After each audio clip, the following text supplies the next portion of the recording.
First of all, on behalf of the Governor of the Central Bank of Nigeria, Mr. Godwin Emefiele, thank most profoundly the Lagos Chamber of Commerce and Industries for this round table.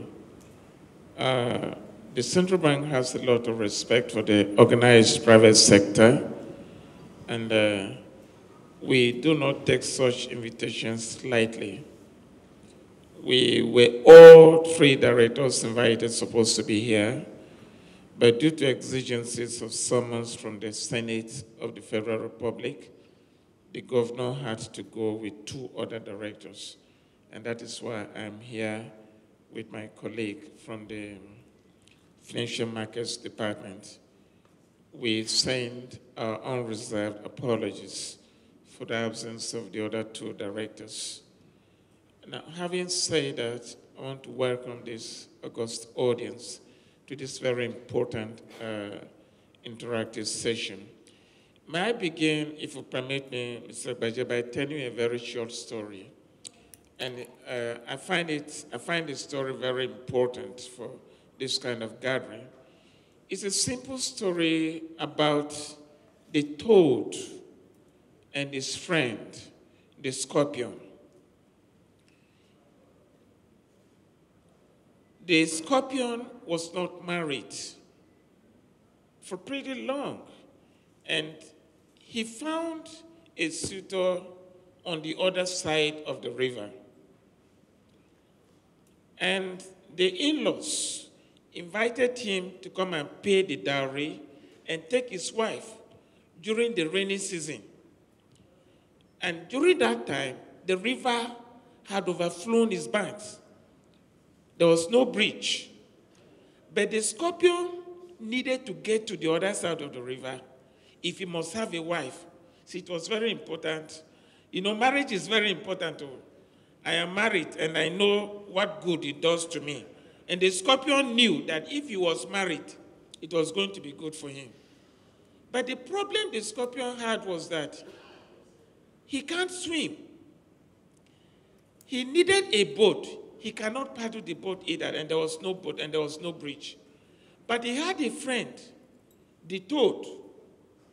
So he went to the toad and told his problem to the toad. He said, look, my in-laws have asked me to come and take my wife, but I don't know how I will get across the river. It is on the other side of the river. The toad said, when is it? He said, it is 2 market days from now. He said, okay, we have a contingency plan. On that time, when the time comes, let us see what we do.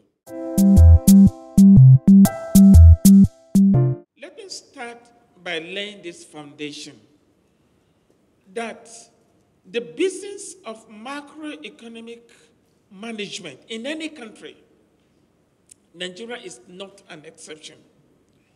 It's the business of the fiscal authorities and the business of the monetary authorities.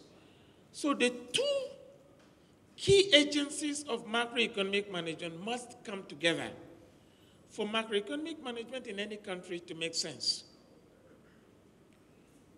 The implication is the central bank must do its own bit of the job, and that arm of government responsible for fiscal policy, in this case, in the case of Nigeria, the Federal Ministry of Finance must do its own part.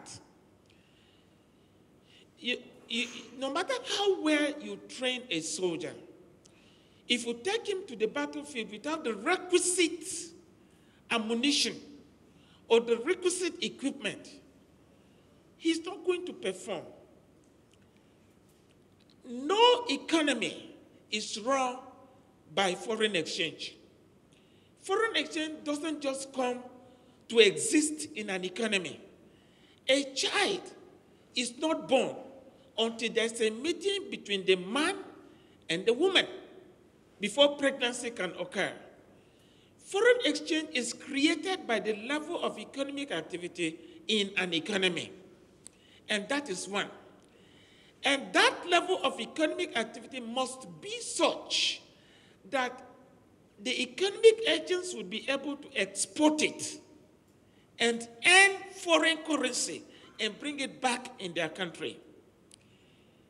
An economy where its economic agents earn foreign exchange and keep it out there simply means you are fetching water from a bucket and you are not replenishing the content of that bucket. Someday it will dry. In our case, we had a bucket, and the contents of that bucket was consistently being filled with inflows from oil. Then suddenly, and as long as the oil price was right, we didn't have to have this kind of a round table, because the central bank was doing everything possible to ensure that Nigerian businesses exist, they had the right access to foreign exchange, and they were able to create employment. By the way, I insist that I use the word de facto ban. And I insist that that's the correct word. It's not a ban. It's not a ban. It's a restriction of access, but it's a restriction of access to interbank, to export proceeds. I also want you to clarify, does it apply to your own export proceeds that you earned? So first, you will restrict access to interbank, to export proceeds, and even to bureau de change. So essentially, you restrict access to all the sources of foreign exchange, except Malam. Thank you very much, Okpeyemi. I still stand my grounds that the Central Bank of Nigeria does not have the power to impose a ban on the importation of any product in this country, because Nigeria is a member of the WTO. We've signed the signatories. All that we are saying is that we do not have sufficient foreign exchange to give to people for the importation of all things and for everything. Rice is a finished product in its own right. It is also an input into another product. If you want to do Indomie, for instance, I don't know what the product is, but the thing tastes like as if the base product is rice. Fish is an end product in itself. It is also a raw material for people who are canning.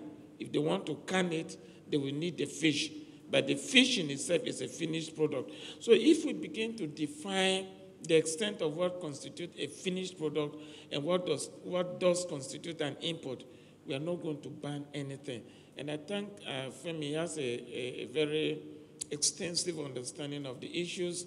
I appreciate quite a lot about George's intervention in trying to, he has asked that we do a definition of the code of the item so that there will be clarity. I take that as a takeaway. That's important. So the central bank is going to do that? I take it as a takeaway. Okay. So I'll take it back home to get to look at what we can do in that regard.